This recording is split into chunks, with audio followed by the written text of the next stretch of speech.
Yep. Let's see if it goes. Okay, it says we are now streaming live. We're a little bit late.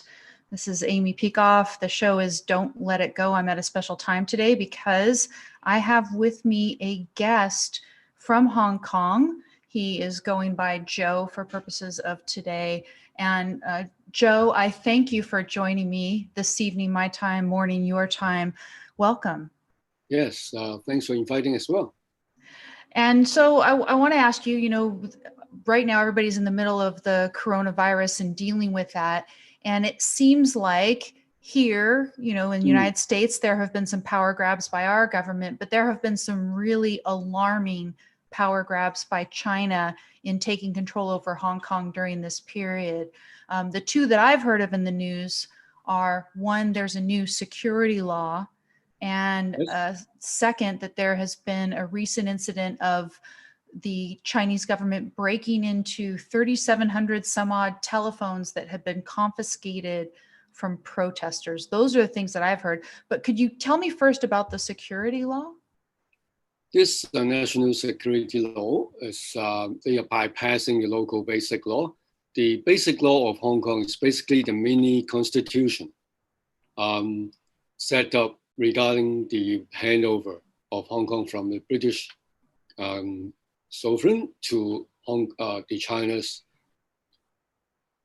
handover. So they set up the basic law as the mini constitution and to run the one country, two systems back in the 80s. And then when it's handover in 1997, the basic law basically governs the current jurisdiction in Hong Kong.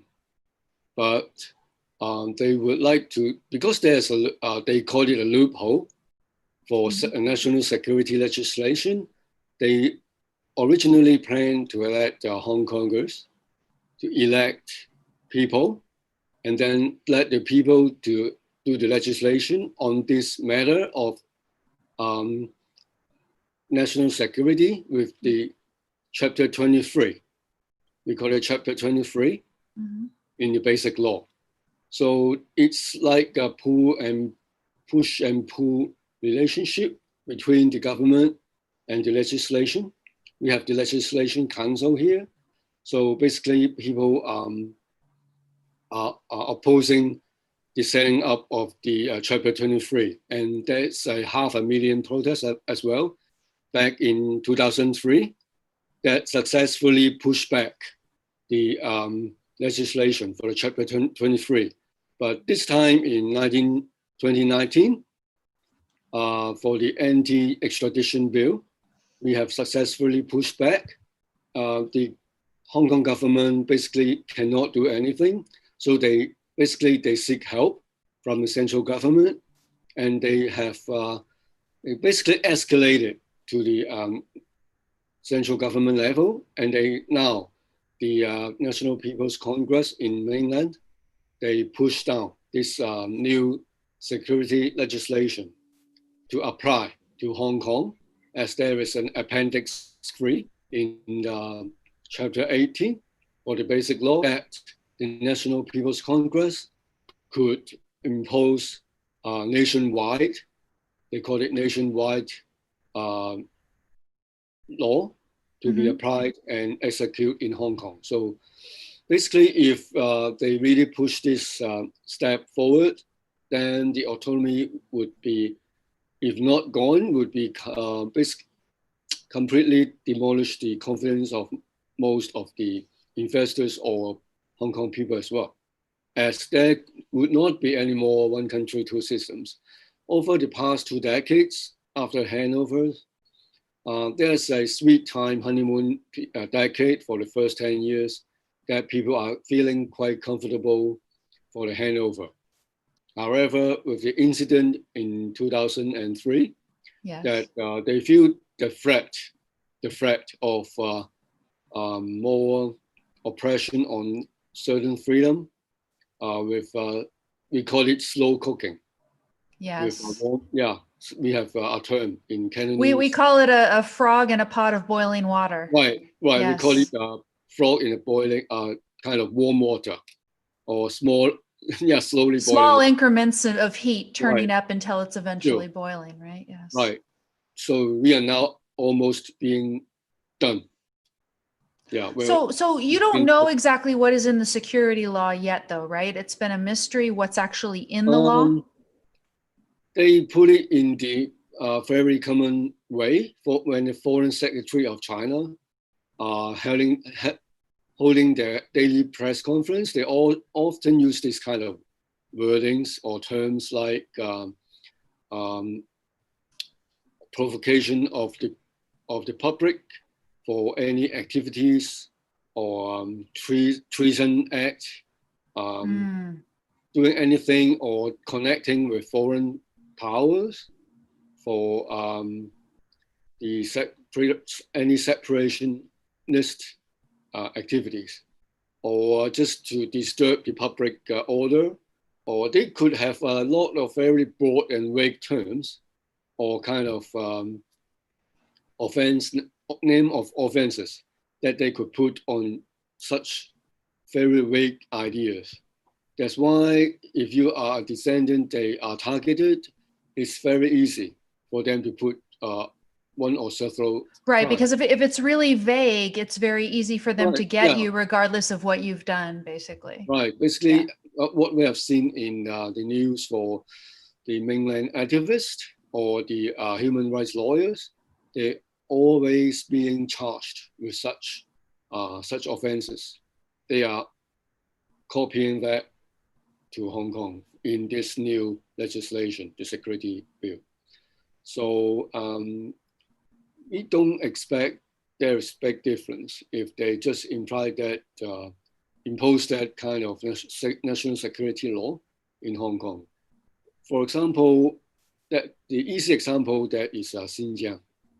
They put such security law in Xinjiang for the descendant suppression over there, and that's they sometimes from time to time the spokesman or the national officials in mainland would say we are successfully preventing the separationists in certain province or certain group of extremists to separate parts of China. They are doing this and that to a hidden agenda for separation.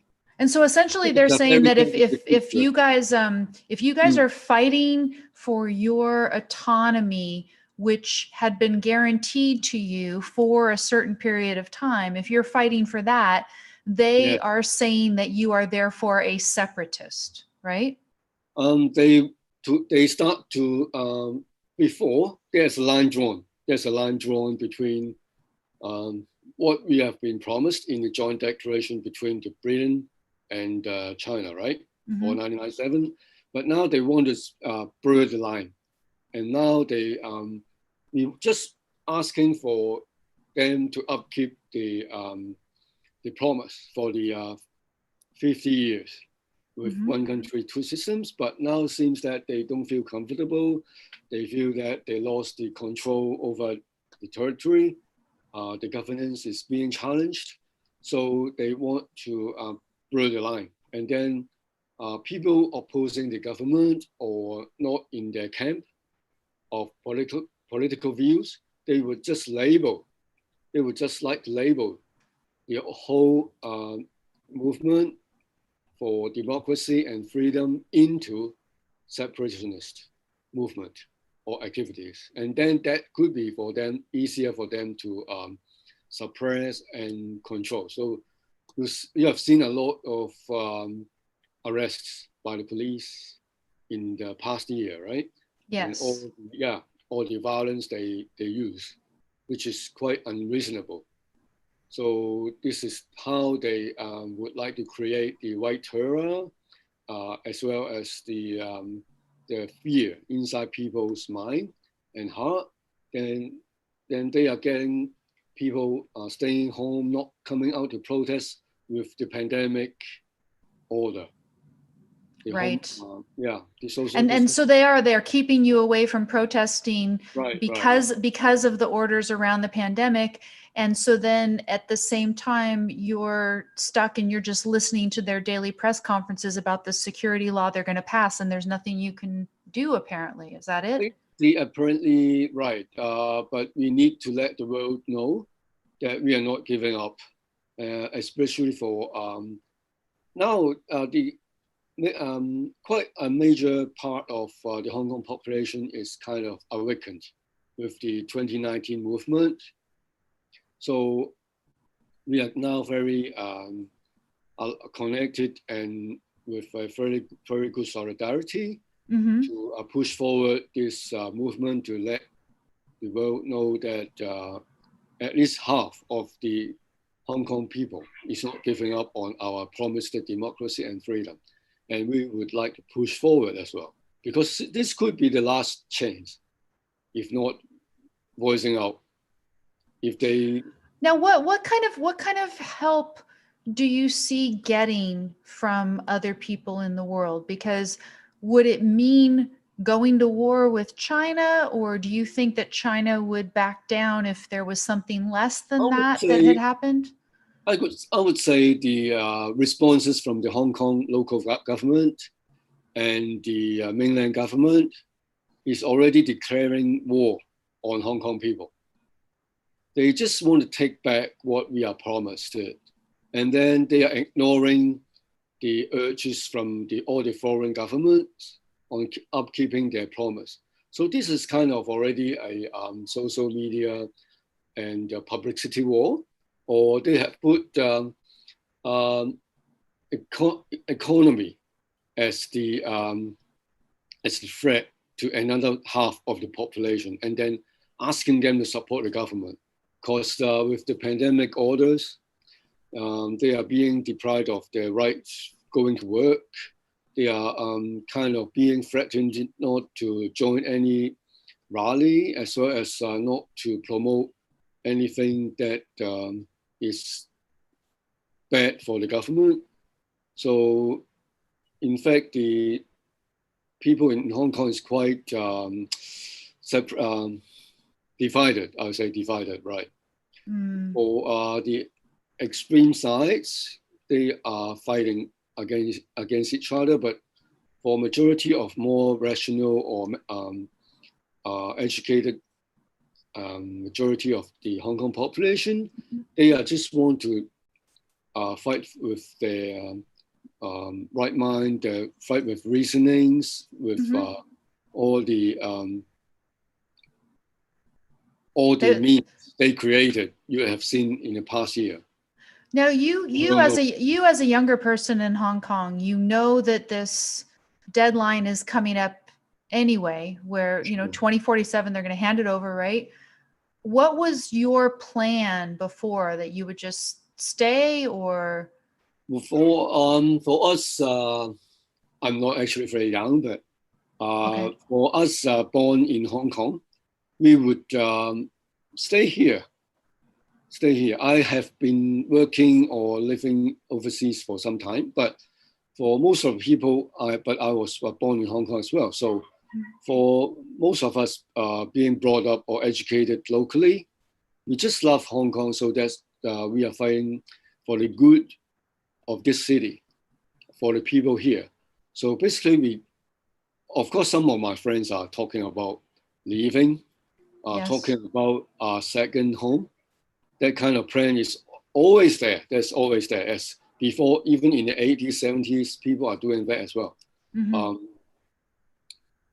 Maybe over half of the immigrants before 97 came back to live and work here as well. You have seen and heard about this kind of stories a lot, I guess. Of course, for the younger generation, for those who have been born in Hong Kong after 97, they basically wouldn't like to leave at all, because they think this is my place. This is where we were born. So why we should leave? So they would be willing to essentially become part of China.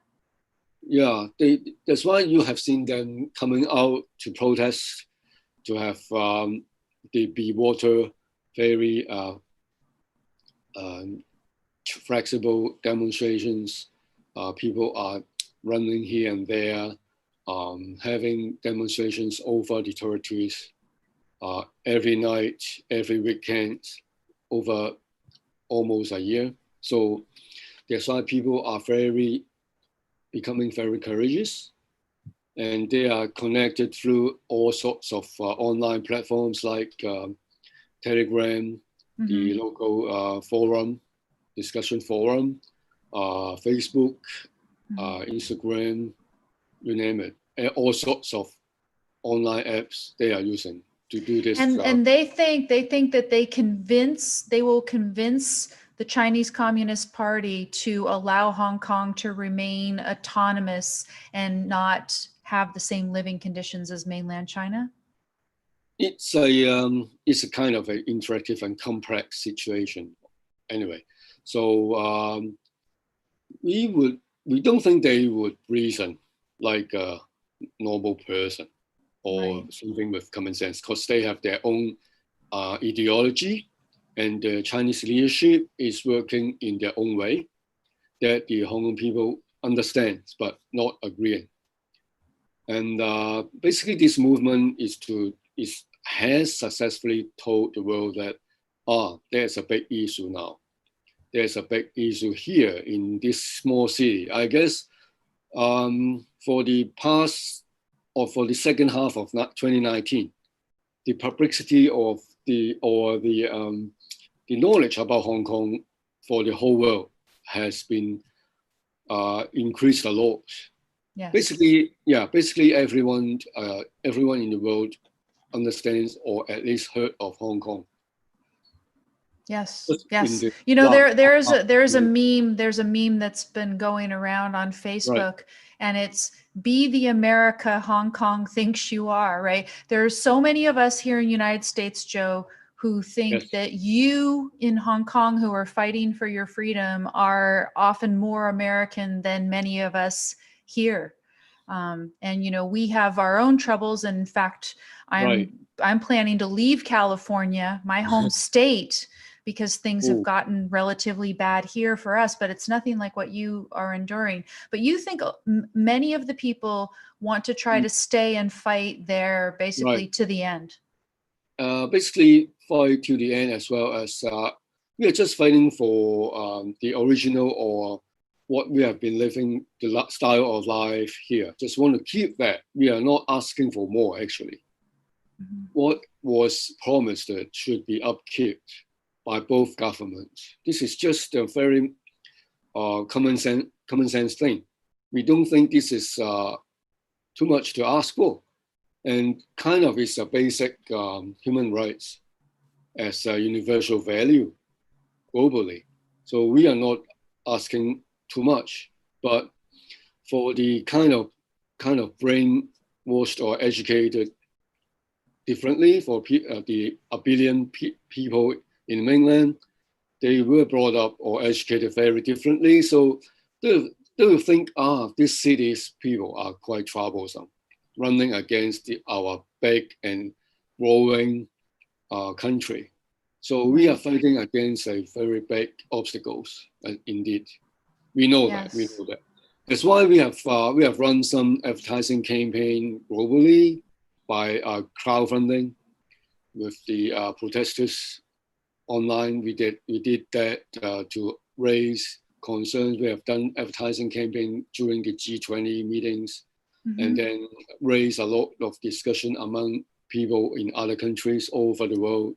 And this foreign or international attention or pressure on this so-called, we now call it so-called financial hub, could make China making a big bet. And now they push all their chips on the table now. For this national security law, it's like a show hand of the mainland, we call it. Because if they really impose that with the hard side, that would just destroy this financial center's status. just like what we have seen on other financial media or even from the Secretary of State in the US. Yes. They are proposing taking the special status of Hong Kong. And you think the kind of pressure, because I saw that announcement from Pompeo today, right. And I've also been reading the press release of Senator Ted Cruz, because right. Cruz was the one who had introduced this legislation last year, according to which they're making this declaration that you are in effect losing your autonomy, and so therefore there shouldn't be this favored trade status. You think this might be enough to make China back off? At least hurt them. At least they need to know this is serious, this is for real. And other trade partners of China should take actions like this and should do it earlier. Even if they could do this earlier, maybe we don't have this new national security bill. But because of the holding back or conservation from the politicians, from the government of major trade partners like Britain, like the US, like France, or the EU, so, or even Japan. So the Chinese government think, our trade partners are kind of giving us free hand on suppressing the rallies. And so you think that this is maybe too late, and it should have happened before the security law was introduced? My personal opinion is that kind of too late. They could do this like by end of last year, actually, when the universities unheard ofly being attacked by the police. Yes. This is not in June 4th incident. Even the mainland PLA didn't attack any university in Beijing, right? So this is kind of crazy. We think the Hong Kong government is kind of out of their mind or just have no common sense at all. Doing things against the people they should be served. We don't call it govern because we don't think they should govern us. They should just serve the people in Hong Kong for a local government. Right. Now, so do you think that maybe people in our government here are taking the line that those other things were done by the Hong Kong government against people, whereas now this is something that is coming straight from mainland China, and so that's what's different about this? Is that maybe why they've waited so long? Maybe they have many considerations behind, that's for sure. So because they have a trade war, they have the tariff bargains, negotiations going on. So and that was actually my concern, right? My concern was that Trump in particular has been too eager to throw you guys in Hong Kong under the bus for the sake of having a nice trade deal that he can brag about with China. And so now I think because everybody is upset with China anyway, because of its handling perhaps of what went on in the Wuhan labs and the coronavirus and everything that we're all worried about across the whole world, that maybe now he's saying, okay, well, nobody wants to have us have a nice trade deal with China anyway. So now is the time. Now, as soon as China does anything towards Hong Kong, this is our shot. Let's go. What do you think about that? Some of the people locally also think this way. So, but for another part of the people, of course, I'm having my personal analysis or observation. So, but I have heard from the Telegram groups for the movement. I have heard from many of my influential friends in the city. They think both ways. Actually, the background of incidents like the pandemic, like the trade war, has several effects on the treatment or how they handle this movement. But if we purely looking at the movement itself for democracy and freedom, I'm just want to repeat that we are just asking for what we were promised. We should not mix it up with the trade war or mix it up with how China's economy is doing or mix it up with other things else. Just let's focus on this. We need democracy and freedom. That's very basic. and this is the global trend anyway. If you push back this generation, like my previous generation, we just keep silent, being obedient, being nice, being harmonious among ourselves, that has no use, because the government runs things with their friends, just like the Trump government. They have benefits providing to their friends. Maybe they have election promises. For example, this is very common. Yes. And they collect a lot of tax revenue. Here's one question. Has there ever been any discussion among any people in the movement that if Chinese, the government, if they take over too much, that you guys would not be willing to continue to provide so much productivity, so much wonderful wealth that you have created there in Hong Kong? I mean, this is why China doesn't want to let you go, is because you are a center of wealth and productivity and ingenuity and a lot of educated, bright people. What if you guys just said, hey, if you take us over, we're not going to work for you. We're not going to create that wealth. We're going to, the way I would put it, shrug. Right. We're just going to shrug. This is also a kind of divided views. Part of the people making much money have actually supported the movement. And they also supported the ideas that we called, in Cantonese term, lam chao. That means we all burn together to bring down the GDP, just like what you said, to make it into simple sentence. We just bring down the GDP or just totally destroy the whole economy, and get Hong Kong has very low economic value to the mainland, to the central government. Excuse me, we have a heavy rain here, and you could maybe some background noise. Oh, that's okay. Right? Yes, that's fine. Okay. So this burn the first strategy is what we have been doing in the past 9 months. Okay, wow. So this is already underway. It's already underway since last summer.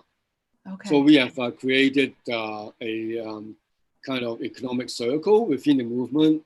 So we just support those shops or companies that are supporting the movement. So kind of a majority or at least half of the population are aware of that, could make patron to these kind of stores or companies, and then boycotting all the mainland companies, boycotting all the chain stores or restaurants groups that are supporting the central government or favoring their rhetorics for the government.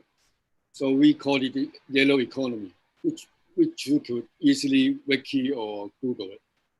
We have set up even mobile apps, websites for you to very conveniently find the restaurants or find shops that is to define them.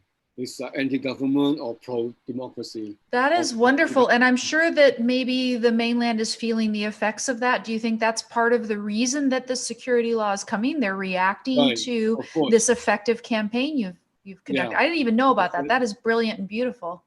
That's the effect of this course as well. Wow. So the harder the mainland news agencies are condemning this yellow economy. So the harder they condemn, that means it's really hurting, or that's really matter to them, right? Right. For our understanding of their propaganda. So we keep doing this until the GDP or the government's friends, they need to close their restaurants, their companies, and they'll put pressure. But unfortunately, the pressure comes in the opposite way. For the for the CCP, they always do things the opposite way to the wish of the people.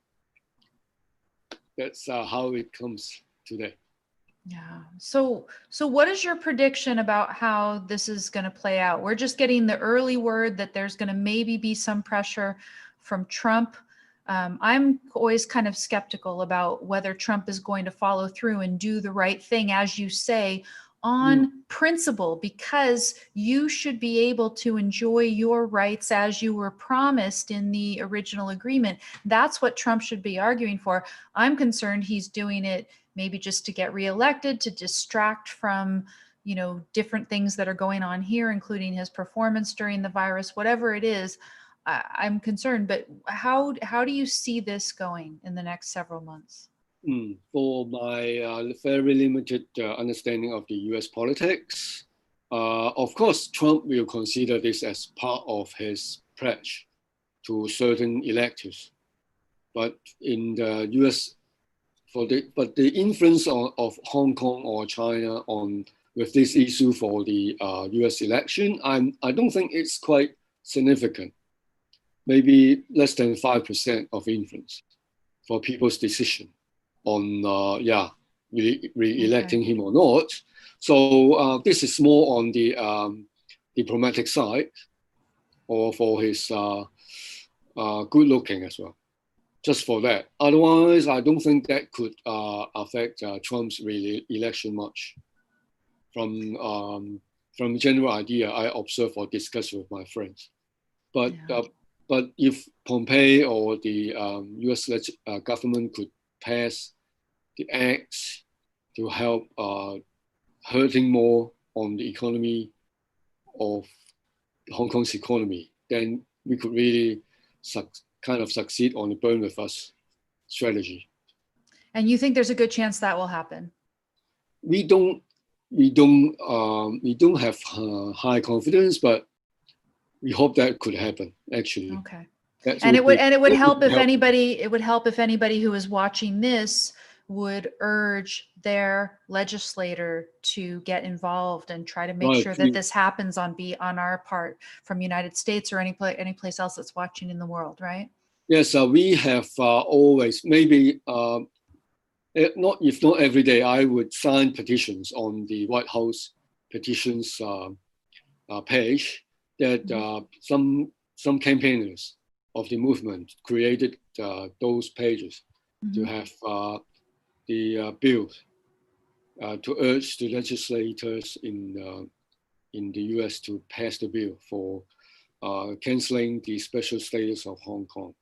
But actually saying this statements could already kind of get the offense they will charge you for national security regarding linking or working with foreign powers to affect local state stability. Yeah, and I mean, in that case, it's not even necessary, because we had, as I said, Senator Ted Cruz here introduced this law last year, and it's already on the books. And so then we just need to follow through with the procedure.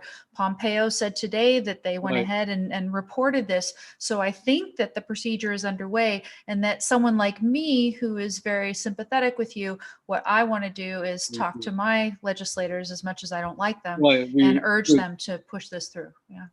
Thank you. And we'll hope more people like you could urge the legislator or senators to pass the bill. Okay. And put more pressure. Actually, this bill would be good for the whole world, for people in the US and for people in the whole world. The Hong Kong people would like to sacrifice some GDP for that bigger cause. Actually, by 80-20 rule, most of the wealth or GDP created goes to very little people anyway. As Hong Kong has the highest index of Gini index for wealth distribution, we are the champion of the worst performance in this. Right, you have the maximum disparity in terms of wealth distribution there. That's the correct name. Yes. Yes. And that I think is in part because you have freedom for some purposes and not for other purposes. It would be nice if you could have even more freedom than you were actually promised, and then maybe you wouldn't see so much wealth disparity. But as it stands, I think there's a lot of what we in the United States call cronyism, where there's too much meshing of certain sectors of your economy with the government, and they get special favors. Certain people get special favors, and then they get very wealthy, and that's sad. Yeah, no, that's the wrong way. So from your perspective, it is not much of a sacrifice if some of these people lose a lot of their wealth, because most of the losses are going to these people who have been getting special favors from government, for example. Exactly. Yes. Yes. Okay. And well, actually, that's kind of open secret that Hong Kong is there's a term called white growth.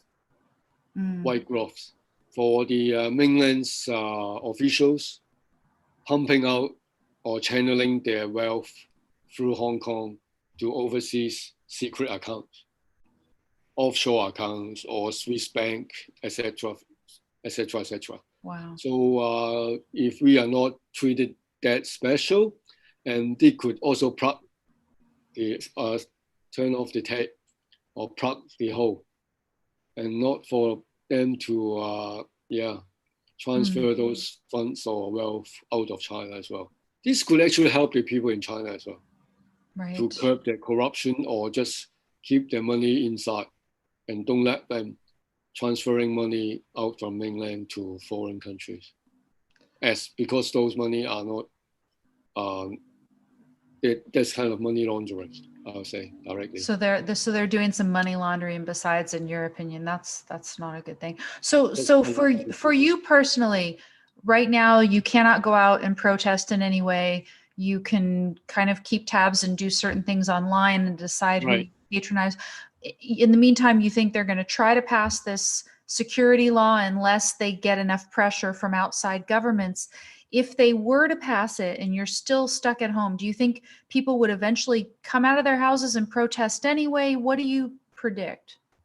The biggest crowd was last year's June 16th with 2 million people. And even yesterday, under such a suppression, there are still thousands and thousands of people protesting in 4 or 5 areas.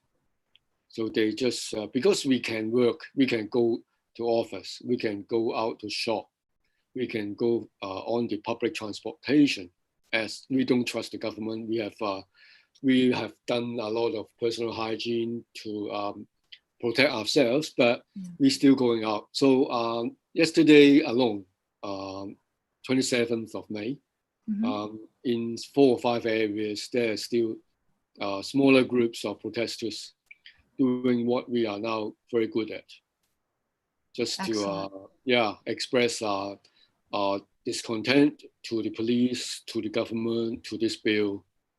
We just keep doing it until they don't kill us all. They cannot. So we will just do it more flexibly. We just go here and there, like a flash mob. That could, yes. Yeah, we just keep it like. Still, we have not silenced it. We will not be silenced. So even for me, I would join sometimes. I would join sometimes for rallies or protests in different ways. Right. You don't need to have a play card, or we don't need that kind of stuff. We have new ways of doing our protests. That's beautiful. But the main concern for me is the June 4th demonstration, or June 4th rally, to commemorate the Beijing. Yes. That could be because they intentionally extend the pandemic order until June 4th. This is kind of stupid. Everybody knows what you're doing, right? Yes. So, but school resumed half day yesterday. How could you reason that you can go to school but not go to a rally in open space? This is just stupid. Yeah, they want to keep the students busy so that they will not protest, et cetera. But you predict that there's still going to be a big turnout on that day. Yeah, at least I will go. Yes. Okay. Well, I'm going to keep tabs on this. The world is watching, and yes, we will be talking to our legislators here and expressing support for this. I hope that he really does something. And hopefully maybe we can talk again if there's something to be updated. I appreciate you taking your time to speak with me today. You can just text me. Okay, I appreciate it. Thank just, you, sir. I'll just put English on all my posts from now on. You just read my wall, or just text me for the updates and things. I will. I thank you so much, sir. Thank you, Joe. And and people here in the chat over here at YouTube, you can go and read it afterwards if you want, but they're saying, we love you. We support you across the world. So yeah, we wholeheartedly thank all the people outside of China, because many Chinese or non-Chinese all over the world is looking, they are helping. Yeah, just help spreading the news is a big help to us as well. And big support to us as well. We will. Thank you so much to all of you. We will. Thank you, sir. And you have... We feel the love. We actually feel the love from people all around the world. And that's also our drive to keep going. Okay. Well, also be safe, and also know that there are many of us who would be happy to have you as immigrants if you ever made that choice as well. You know that. Please know that. Okay. I mean, obviously everybody has to make their own choice for themselves, but know that could be the last resort. We would like to stay, and we would like to fight for the democracy and freedom here. And also we actually hope that this could influence mainland people as well.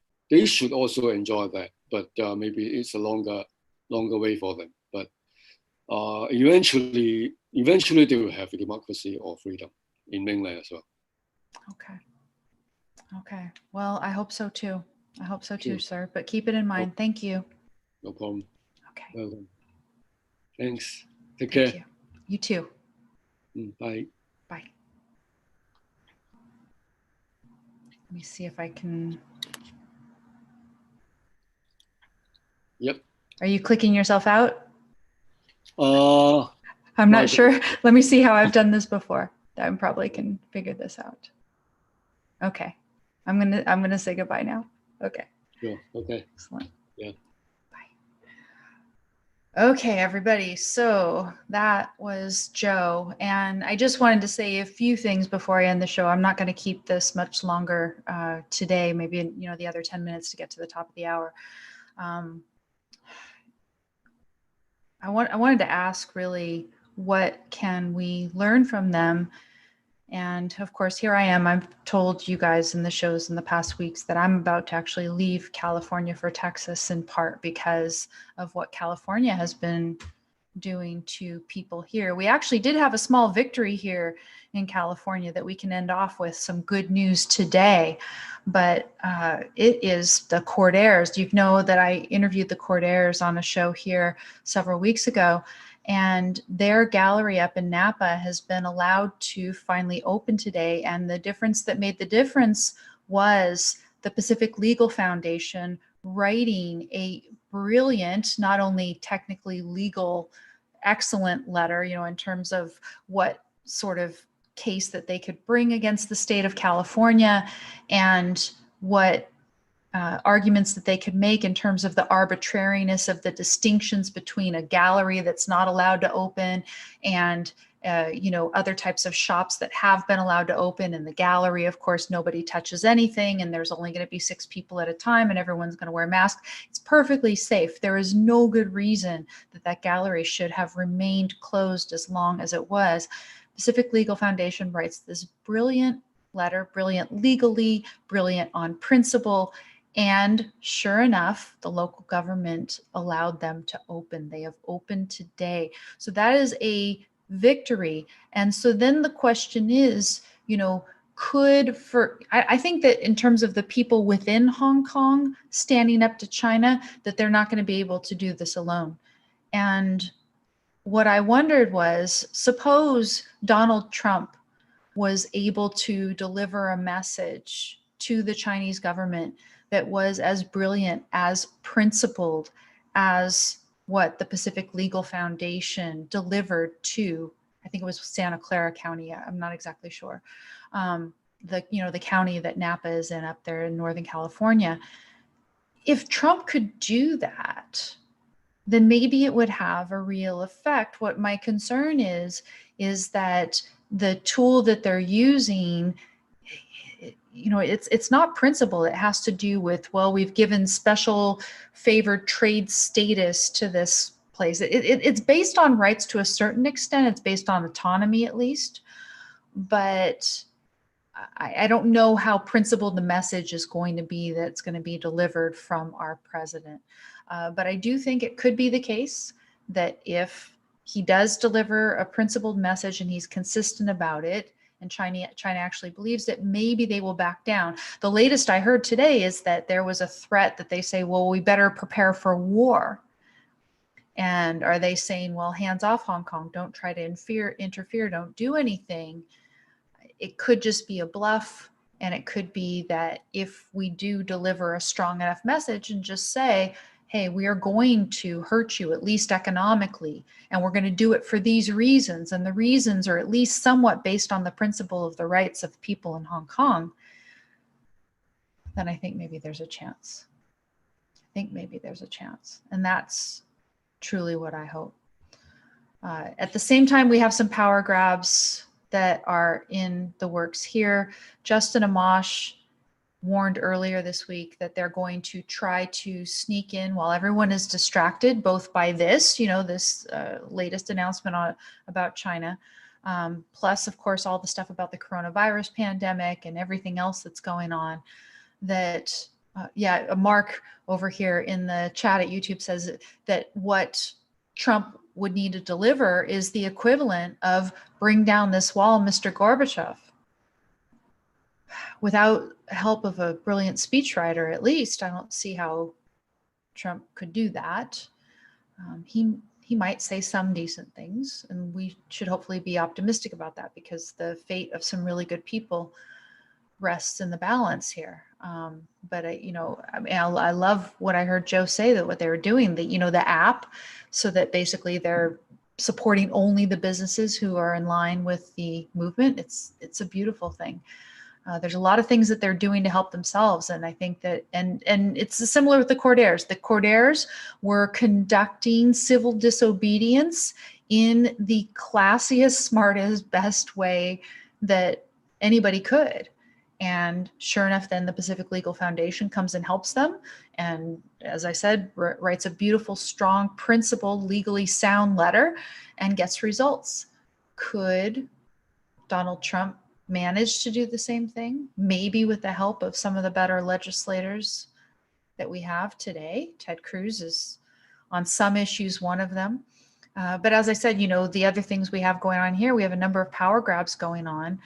This week, everybody is excited about Twitter supposedly censoring Donald Trump. They're looking for an excuse to clamp down on Twitter. And Trump was tweeting about that this morning, that some strong action is coming. And, this is a real power grab that's going on by our government here. Now, it's not of the magnitude of what's going on in China, but could we stand up in a principled way against our government in the same way that Joe and others there in Hong Kong are standing up against theirs and trying to do something about it? Or are we going to, because of our infighting, accept certain power grabs by the government now in order to punish our political opponents? You say, oh, Twitter, it's run by a bunch of leftist fascists or whatever, and so it's okay. You don't mind if Trump or other lawmakers use government to clamp down on big tech. I saw on the one hand, here's Ted Cruz and he's tweeting on behalf of Hong Kong. And then on the other hand, he's tweeting saying that big tech is the biggest threat of the 2016 election. It's the same sort of thing that China's doing, right, to its dissidents. And so we, I think, here need to learn a strong lesson. I was rethinking in my mind, should I be abandoning California and going to Texas? But that's not quite the same, California, I think, probably in a few years when their balanced budget forces them to maybe get a little wiser, or maybe they'll go bankrupt, or who knows what it's going to be. Maybe California will revive and I'll be able to come back here. But as it stands, you have to go and have the best life that you can. And there's a lot of cool things happening where I'm going in Texas. Tom over here says, don't call it civil disobedience. It's peaceful non-compliance. We are enforcing the law against illegal government. Okay. So you're saying that they were taking an illegal action, and so that they're, insofar as there was something that purported to be law in the county, that it wasn't really law. It was an illegal order. And so all they were doing is not complying with an illegal order. That would be the good way to think about it. Now, as it stood, there was some back and forth, and there was pressure put to bear, I believe maybe on their landlord or something. And so then they had to actually reclose and then wait until the Pacific Legal Foundation's letter could take effect. But I mean, kudos to them. And I understand now that the Goldwater Institute is joining the Pacific Legal Foundation in fighting AB 5, the anti-freelancer law here in California. And if they could succeed in that, that would be huge for the future of California. In fact, it's one of the reasons that I'm out of here right now is this law that is in effect. I don't know if they're going to succeed with that, but I am pleased to see that at least as, with respect to a county that they've had, the Pacific Legal Foundation has had quite an effect. Can they have that effect with the power of the Goldwater Institute as well, both of which are excellent institutions fighting the California state government? I don't know. I would love to see that. But so what do we have to contact our lawmakers about this week? We have Hong Kong. We have the reauthorization of the Patriot Act, which I understand is imminent. We have pushing back against any efforts to clamp down on big tech or whatever it is that they think they're going to do. We need to protect the freedom of private companies to operate. If Donald Trump has a problem, he can go over to Parlay, as I think it's more correctly pronounced. Parlay is a alternative platform that's formatted a lot like Twitter. Why not go there? You can go to Locals. I've been trying out both of these types of platforms. Why? Because I discussed foot voting with Ilya Soman, and we can foot vote not only geographically from place to place. And again, I held the possibility out to Joe, although I understand that people would want to stay and fight for Hong Kong. Hong Kong seems like a beautiful and amazing place, one that maybe won't exist anything like it would not exist in the world again for quite some time to come. Unfortunately, it's a very sad thing to see it. And I've never been. I would love to visit Hong Kong, and you wonder whether it's going to ever be safe to do so again within our lifetime. It's tremendously sad. So you can understand, but at the same time, for your own preservation, there is not a duty, as Ilya Soman discussed, to stay and fight. And so we can foot vote, we can do it geographically, we can do it in terms of platforms. And that really is the mature way to go. I mean, Dave Rubin, for all of his complaints about these platforms, he does the right thing, which is he goes and he helps to start a competing platform. So does John Matsey, who's over at Parlay. That's what they do. In fact, I'm probably going to try to interview him in the coming weeks as well. Don't count on government, or don't even try to petition government to clamp down.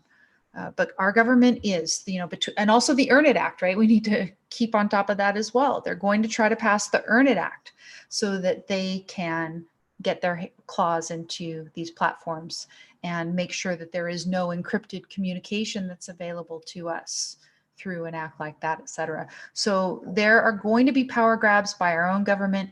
Yes, you could say in some ways they pale in comparison to what's going on between China and Hong Kong, but in other ways, no, they really don't. These are significant given the amount of communication that is being done through platforms and third parties. For our government to do so many potential grabs of power over these in such a short period of time is fairly ominous.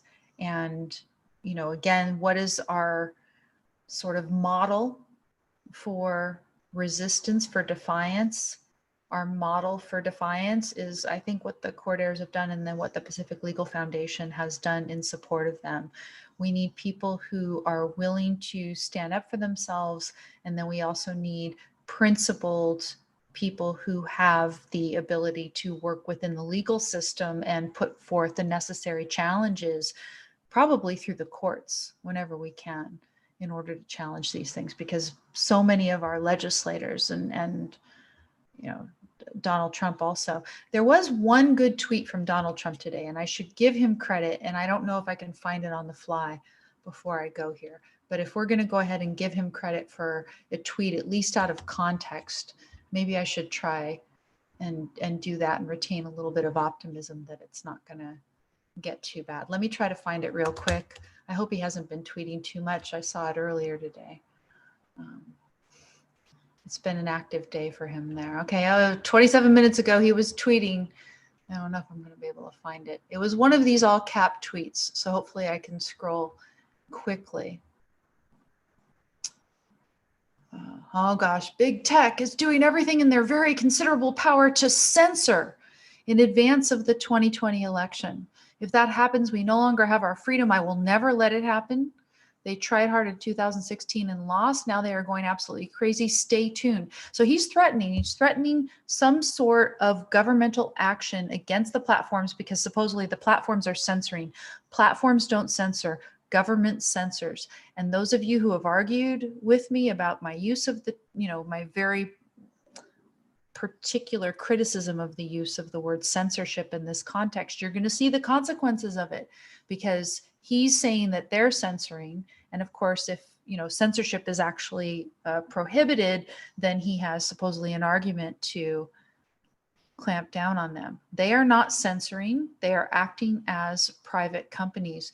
And those of you who think, oh, well, Section 230 has something to say about this, we'll talk about this at a future show, but Section 230 is basically saying you cannot build such a thing as a platform without us giving you special permission to. And I say, no, there is in reality something called a platform. It is something that individuals publish on.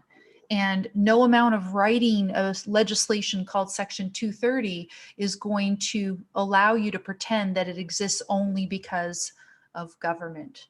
There's a different thing in the world called a platform that is not a newspaper. It's like other things. I'm still scrolling because a lot of people, of course, were, okay, here's the one good thing that he said today. And it wasn't about any of this. So it doesn't make me optimistic about the clampdown on social media. He says, warrantless surveillance of Americans is wrong. Warrantless surveillance of Americans is wrong, all caps. Now that makes me optimistic. Does that mean he's somehow open to my model of the third-party doctrine, and he's going to help make sure that we get rid of the third-party doctrine in the way that I've described over at legalizeprivacy.org? I doubt it, but maybe a girl can dream a little. This actually means something in the right direction, okay? Anyway, kudos to the Court Heirs. Congratulations to Pacific Legal Foundation. And thank you also to the Goldwater Institute for joining the fight with the Pacific Legal Foundation against AB 5. You're a model for how this sort of thing can be fought. And again, to Joe and everybody in Hong Kong who is fighting there. We are watching. We're going to talk to our legislators, and we wish you the best. And we congratulate you on the steps that you've taken so far. Some very smart things that you're doing there to fight the injustice. So everyone, I'm going to go. I need to eat, and I will talk to you guys soon. It's late here. I hope you have a good evening. I thank you for tuning in. And I thank those of you who sent in the super chats. Those are my first super chats. Thank you. Thank you. I really, really appreciate it. And I look forward to using that tool for an open Q&A in the future. Okay. Take care, everybody. You have a good night.